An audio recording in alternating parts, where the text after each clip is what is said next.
யோசேப்ப குறி வச்சு அடிச்சு ஒண்ணுலாமான்னு நினைச்சாங்க.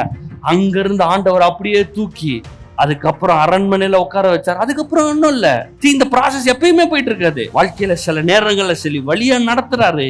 அதுக்கப்புறம் பாலும் தெனுமூடுகிற நலமும் விசாலமான வாழ்க்கை இயேசுவின் நாமத்தினால அந்த வாழ்க்கைக்குள் நீங்கள் பிரவேசிப்பீர்களாக, அந்த தயவின் காலத்துக்குள்ள பிரவேசிப்பீர்களாக. இன்னைக்கு வசனம் வாசித்த மாதிரி இப்போதே அந்த நாள் துவங்கி இருக்கிறது. இதுவே தயவு செய்யும் காலம், இதுவே குறித்த காலம். அதனால நம்ம களி கூறுகிறோம், இங்க ஆலயத்துக்கு வர்றோம், நல்ல கை தட்டுறோம், பாட்டு பாடுறோம், சந்தோஷமா இருக்கோம். ஏன் நாள் இந்த நாள், இது கர்த்தர் உண்டு பண்ணின நாள், இதிலே மகிழ்ந்து நான் கொண்டாடுவோம். ஏன் கொண்டாடுறோம்?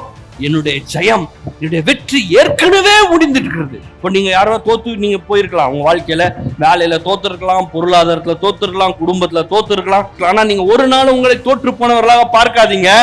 ஏன்னா ஜெயத்தை எடுத்த கிறிஸ்து உங்களுக்குள் வாசம் செய்கிறார்.